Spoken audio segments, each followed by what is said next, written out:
मुंबई, जैसा कि पहले भी बता चुका हूँ, मुंबई जानी जाती है फिल्मों के लिए, मुंबई जानी जाती है फैशन के लिए, मुंबई जानी जाती है व्यापार के लिए, उद्योग के लिए। लेकिन सच ये है कि मुंबई धर्म और अध्यात्म के लिए भी जानी जानी चाहिए। मुंबई कला और साहित्य के लिए भी जानी जानी चाहिए और है। इसलिए मैं कहता हूँ कि मुंबई सांस्कृतिक राजधानी भी है देश की। तो ऐसी ही राजधानी से, इसी राजधानी से मैं अभी बात करूँगा एक सांस्कृतिक पुरुष आचार्य पंडित अनुपम राय जी से, जो कि शास्त्रीय संगीत, नृत्य, वादन के न सिर्फ कलाकार हैं बल्कि वो बड़े विद्वान हैं, उद्भट विद्वान हैं। तो आइए हम बातचीत करते हैं और इसी क्रम में बहुत सारी बातें आप जान सकेंगे। सबसे पहले प्रणाम जी। प्रणाम प्रणाम। तो आपके जीवन, आप बार बार कहते हैं कि आपका जीवन जो है एक संत आध्यात्मिक पुरुष आपके जीवन में है, उनकी देन है। तो आपके जीवन में जो संतों की भूमिका क्या रही, कैसी रही है, और उनसे आपने क्या क्या ग्रहण किया है? संत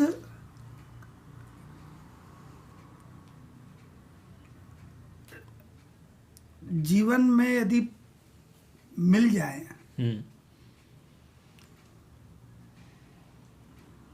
तो सत्संगति मिल जाती है। वाह जी।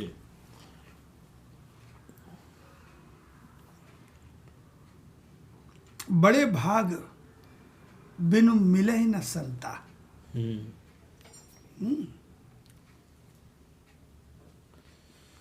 जब तक कई जन्मों का पुण्य प्रताप संचित न हो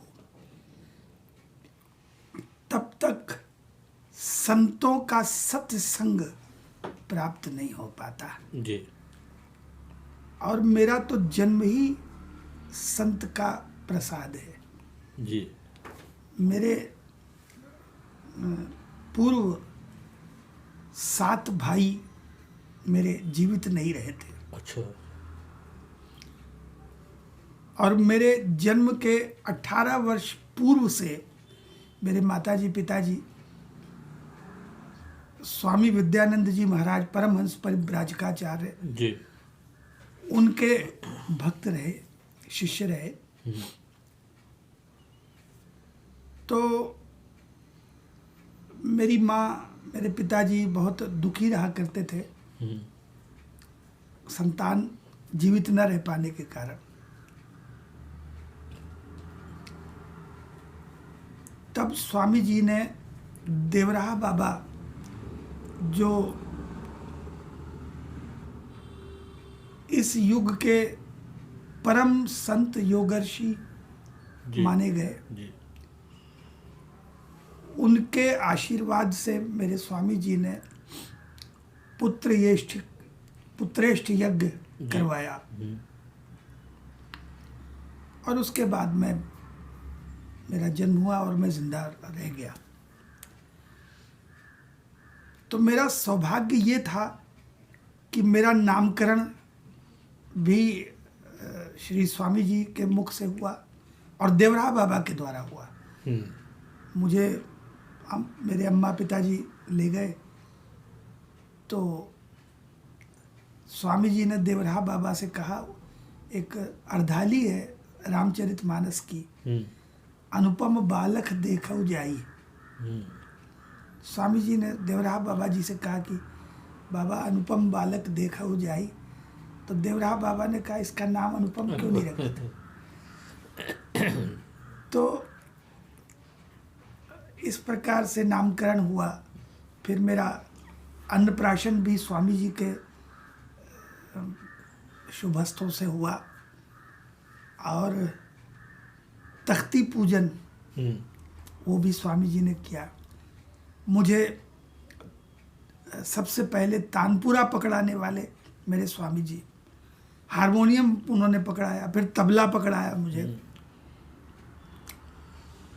यहाँ तक कि मेरा कर्ण छेदन भी उन्हीं के हाथ से हुआ। और मेरे लिए एक विशेषतम उपलब्धि ये रही कि मेरा अधिकांश समय जी स्वामी जी के चरणों में उनकी सेवा में व्यतीत हुआ। जी। तो इस कारण से मैं थोड़ा वेद उपनिषद की शिक्षा उनके चरणों में मिली। जी।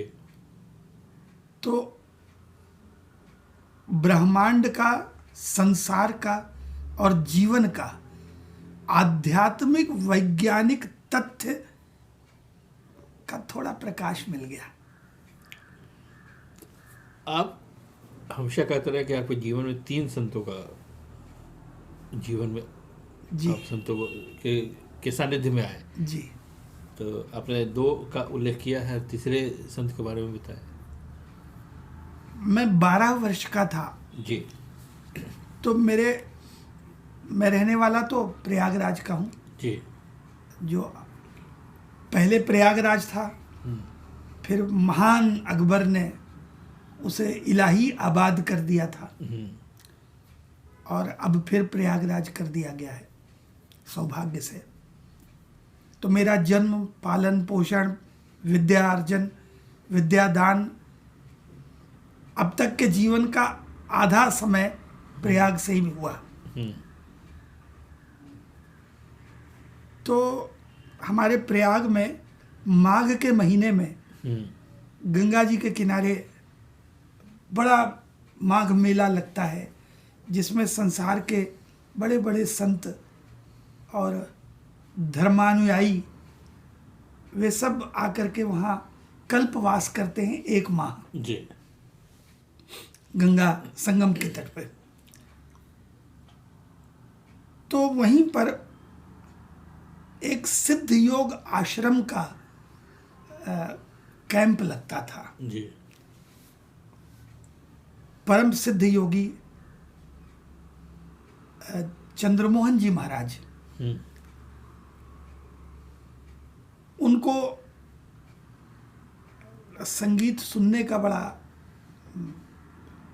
सुख प्राप्त होता था। तो हम बच्चे थे, माघ मेले में पता लगे कि जो कोई भी संत जिनको संगीत श्रवण का आनंद प्राप्त होता है जी। तो चले जाते थे उनको भजन सुनाने। तो मैं वहाँ गया और संयोग से वो महाराज जी भी मुझे बहुत प्यार करने लगे। उस सानिध्य का लाभ मुझे यौगिक उपलब्धियों के माध्यम से हुआ कि योग का मर्म क्या है। क्योंकि अधिकांश ये प्रकाश में आता है कि योग आसनों को ही लोग योग समझ बैठते हैं जी। जबकि वो योग का एक छोटा सा अंग है, वो पूर्ण योग नहीं है। योगासन योग तो है अपनी दशेंद्रियों को, पंच कर्मेंद्रियां, पंच ज्ञानेंद्रियां, इनका मन, बुद्धि और आंगोपांग, इन सब का एकाग्रीकरण योग है। तो योग के इस मर्म को उनके श्री चरणों से जानने का सौभाग्य मिला। और मुझे सब लोग जानते हैं संगीत और नृत्य के कारण, परंतु मेरा संगीत नहीं है, मेरा नृत्य नहीं है। मुझे नाद ब्रह्म का प्रकाश इन शिखर महात्माओं के वरदान से प्राप्त हुआ। नाद ब्रह्म जी। और नाद योग, लय योग और नृत्य योग, ये सब योग के माध्यम से मुझे जानने का सौभाग्य मिला। और इसी पथ पर चलते चलते, चूंकि मेरी शिक्षा वैदिक और उपनिषद की भी हुई, जी। तो थोड़ा भाषा व्याकरण का भी आनंद प्राप्त होता था। तो आप संतों से जी या आपके आध्यात्मिक जो गुरु हैं जी उनसे आपने संगीत, उन्होंने सब कुछ सिखाया, तानपुरा जी घड़ा जी सिखाया, जी हारमोनियम जी बजाना सिखाया, सब कुछ। जी आपने धर्म और अध्यात्म को भी समझा, उसका अध्ययन किया। जी लेकिन कालांतर में जब पढ़ाई की, उच्चतर खासकर पढ़ाई, तो वो आपने अंग्रेजी में किया। तो ये पिताजी का दबाव था, पिताजी का प्रभाव था? पिताजी आपके बड़े विद्वान रहे और वो भी प्राध्यापक रहे? प्राध्यापक तो नहीं थे पिताजी, अम्मा थी मेरी। अच्छा अच्छा। पिताजी जो थे वो पहले तो MES में थे, मिलिट्री इंजीनियरिंग सर्विसेज में असिस्टेंट गैरिजन इंजीनियर थे पिताजी। अच्छा अच्छा। तो सेकेंड वर्ल्ड वॉर के वक्त एक जियो आया कि जितने सिविलियन मिलिट्री मैन हैं हाँ। उनको सबको फ्रंट में जाना पड़ेगा लड़ाई के लिए। जर्मनी जाना था। तो मेरे पिताजी वैसे तो बहुत एडवांस थॉट के थे, लेकिन वो विशुद्ध भारतीय सोच के थे। तो उन्होंने जीवन में कभी पैंट कमीज नहीं पहनी। अच्छा। तो वो MES में इंजीनियरिंग साइड में भी वो बड़े ऑफिसर होने के बावजूद वो धोती कुर्ता ही पहनते थे। तो एक बार क्या हुआ, वही जो सेकेंड वर्ल्ड वॉर के दरमियान ये जियो आया कि इनको भेजा जाए फ्रंट पे। तो वर्दी पहननी थी। पिताजी ने रिफ्यूज़ किया कि मैं ये अंग्रेज़ी वस्त्र नहीं पहनूंगा। तो कोई सार्जेंट थे, उन्होंने बोल दिया यू ब्लडी इंडियन। अच्छा, अंग्रेज तो? अंग्रेज सार्जेंट था। तो पिताजी ने उनको शायद ऑफिस में ही शायद पटक वटक के मार मोड़ दिया था। तो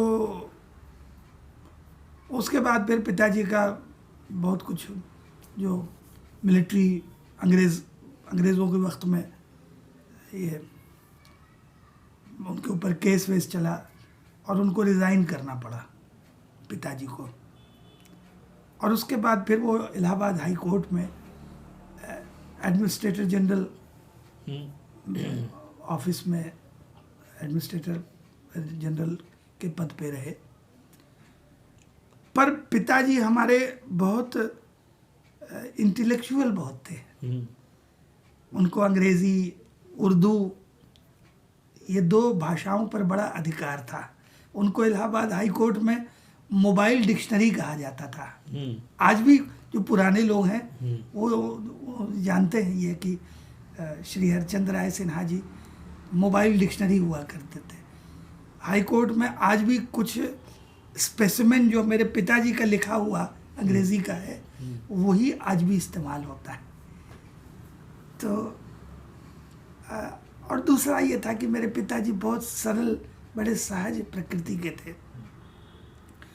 परंतु हमारा जो परिवार क्या कहूँ, मेरा पूरा ख़ानदान एक तो कायस्थों को वैसे भी बड़ी बीमारी होती है, कुछ करो चाहे ना करो लेकिन पढ़ो जरूर। और कायस्थ लोगों की एक और बड़ी क्वालिटी रही है एडेप्टेबिलिटी, सबको अपना लेना।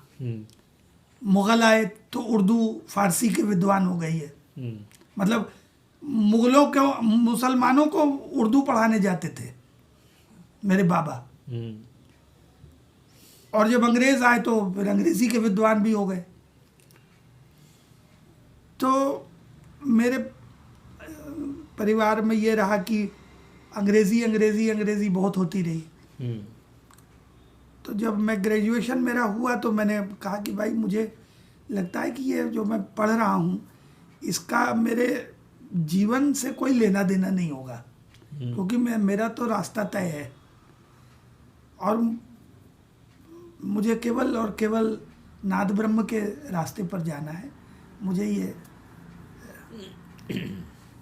तो उसका बड़ा विरोध भी हुआ मेरे परिवार में, पर मेरे पिताजी ने बड़े प्यार से मुझे बोला कि भैया आपको जो कुछ भी आप करना चाहिए करिए, पर घर की रवायत है आप अंग्रेजी में एमए तो कर लीजिए।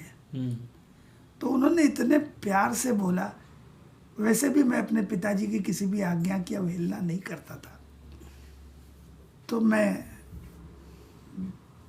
बस पिताजी की आज्ञा से कर लिया उसको।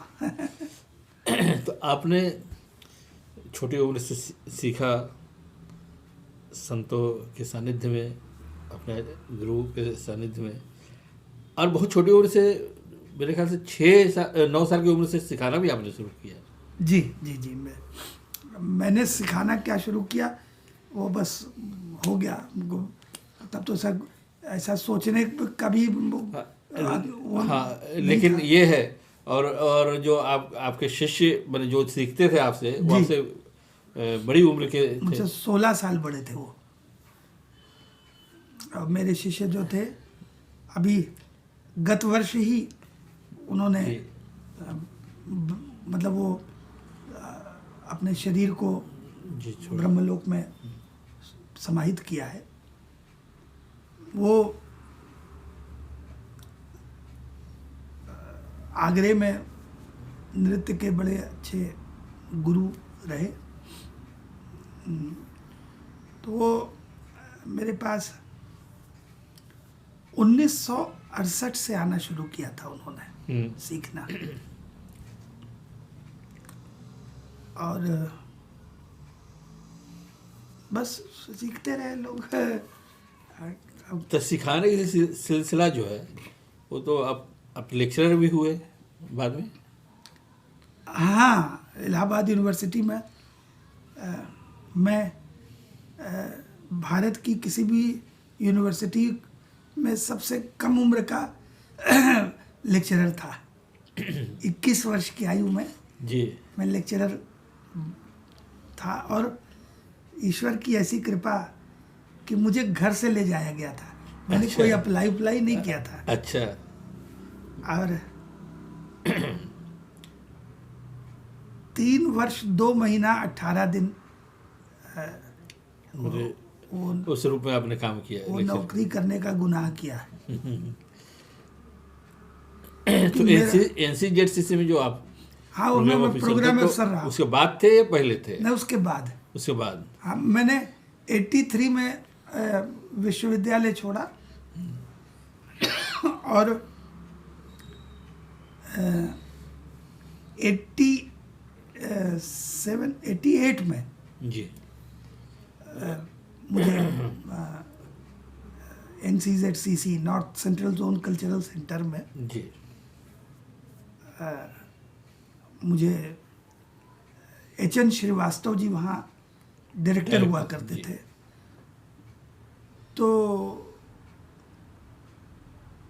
1984 में जब अमिताभ बच्चन साहब हेमवती नंदन बहुना जी के खिलाफ इलेक्शन लड़े थे, तो उस समय अमिताभ जी ने कुछ प्रयाग के जो चुनिंदा लोग थे जी उनके साथ 4-5 मीटिंग्स की थी सर्किट हाउस में, तो उसमें मुझे भी बुलाया करते थे। तो वहीं उन्होंने मुझे देखा था, एच.एन. श्रीवास्तव जी ने। फिर उन्होंने 87 में मुझे कांटेक्ट किया और 88 जनवरी में मैं एज प्रोग्राम ऑफिसर वहाँ रहा और 89 में मैंने उसको भी छोड़ा। तो आपके घर में माता पिता जी कभी कुछ बोलते नहीं थे कि आप बुला के आपको नौकरी मिल रही है आप छोड़ देते हैं? बहुत बोला करते थे। वो कहा करते थे कि लोग नौकरी के पीछे भागते हैं, आप नौकरी आपके पीछे भागती है, आपका जीवन कैसे चलेगा, क्या होगा। बिल्कुल जैसे हाँ। मतलब और माता पिता सोचते हैं बच्चों के लिए, वो अच्छा ही सोचते थे, परंतु मेरी सोच कुछ और थी। जी। मैं जीवन को मेरे स्वामी जी ने मुझे उपनिषद की बड़ी सुंदर शिक्षाएं दी हैं। जी। मैं बच्चों को भी अक्सर उसका वो शेयर करता रहता हूँ। ईशावास्य उपनिषद में एक छोटा सा श्लोक है, जी।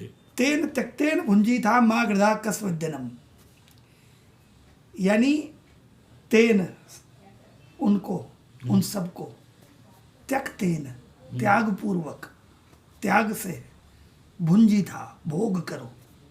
देखिए कितना कठिन है, भोग तो करो लेकिन त्याग पूर्वक करो। तो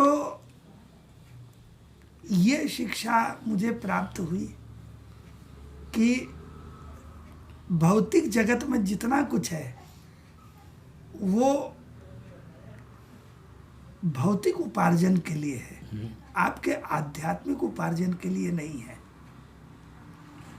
और आध्यात्मिक संसार से ही भौतिक संसार की निर्दिष्टि होती है। तो आपने मतलब ये तय कर लिया कि अब आप नौकरी नहीं करेंगे, आप नौकरी के लिए नहीं बने हैं? नौकरी। हाँ। तो उसका विकल्प आपने क्या चुना? मेरे विकल्प कोई था, चुनने की आवश्यकता ही नहीं पड़ी, क्योंकि मेरा ऐसा मानना है और मेरा जीवन का अनुभव भी है कि वो जो परमपिता परमेश्वर है ना, वो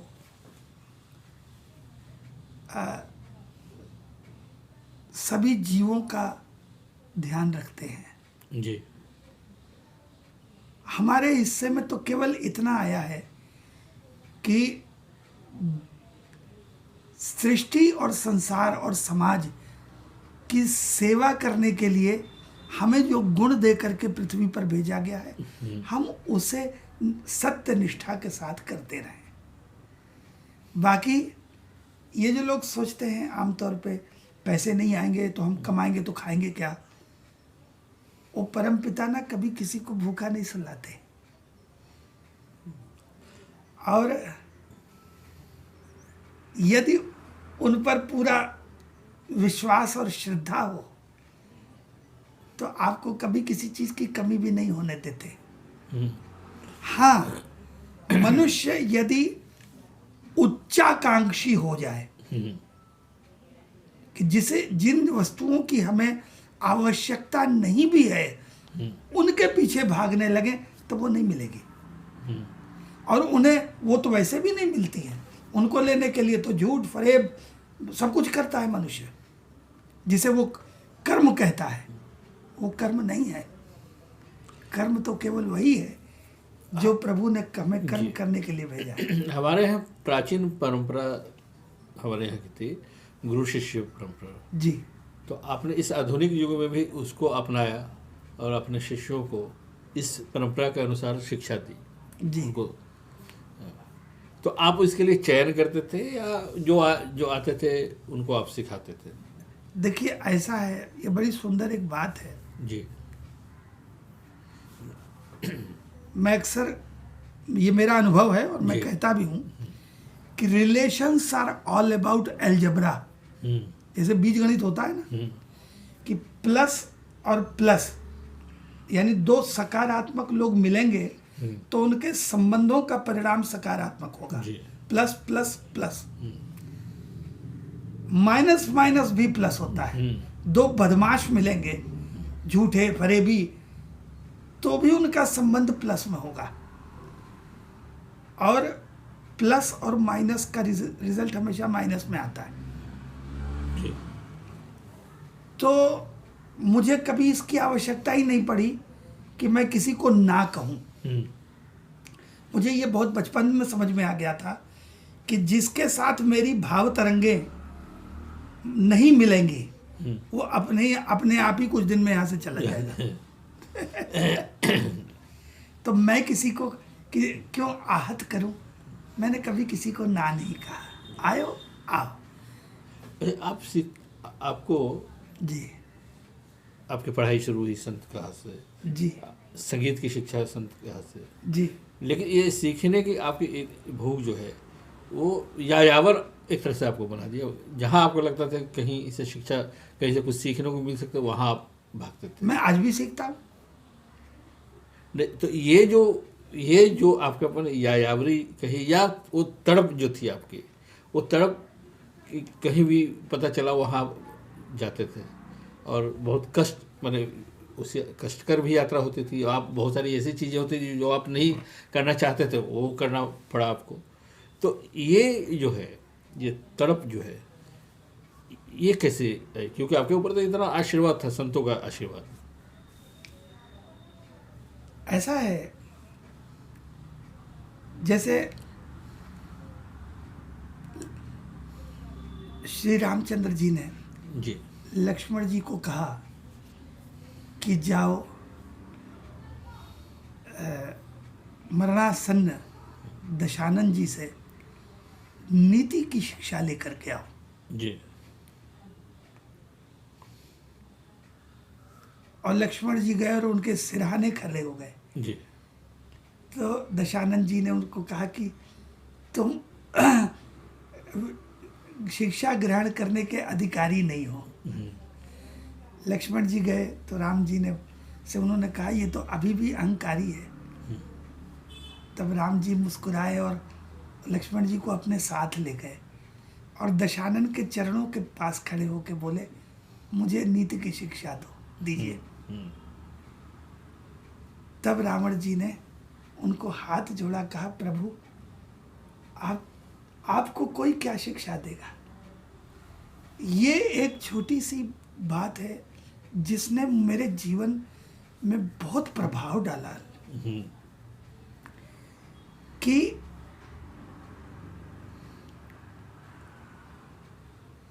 जो विद्या है वो कोई भी अर्जित कर सकता है।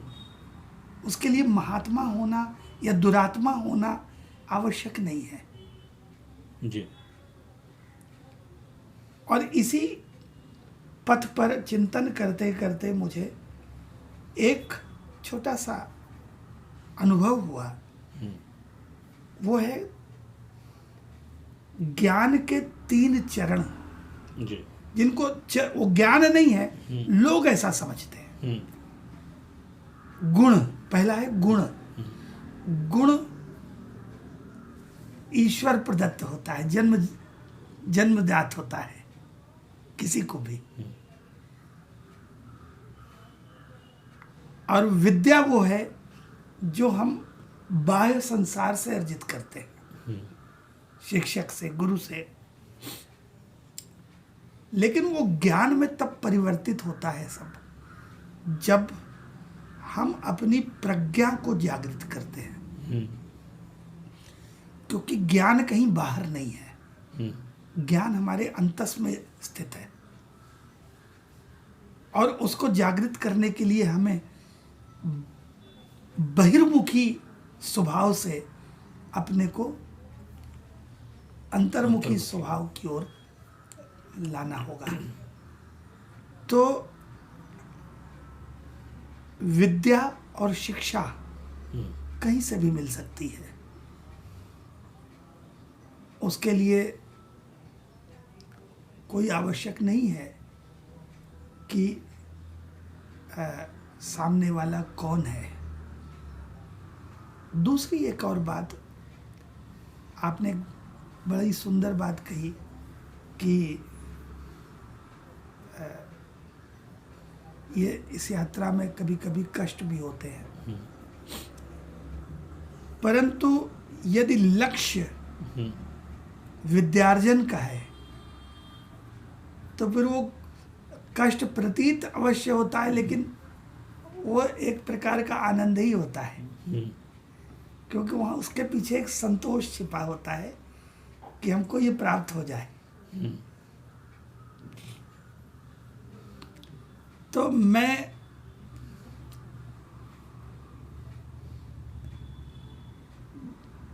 विद्यार्जन की क्षुधा से सदा मेरा मन मतलब बहुत मेरे अंदर तड़प रहती रही है, आज भी रहती है। आपने संगीत जो है, जी, तो संगीत की एक समझ और शिक्षा भी आपने अपनी माता जी से आपने प्राप्त। मेरी प्रथम गुरु मेरी माँ है। वैसे तो हर बच्चे की प्रथम गुरु माँ ही होती है, परंतु मेरी प्रथम गुरु मेरी माँ गायन की मेरी प्रथम गुरु है मेरी माँ, क्योंकि मेरी माँ बड़ी संगीत विदुषी थी जी। वो इलाहाबाद आकाशवाणी की नियमित कला गायिका थी, कलावंत थी। और ये वो दौर था जब ऑडिशंस नहीं होते थे ऑल इंडिया रेडियो में, घर से पकड़ पकड़ के लोगों को बुलाया जाता था।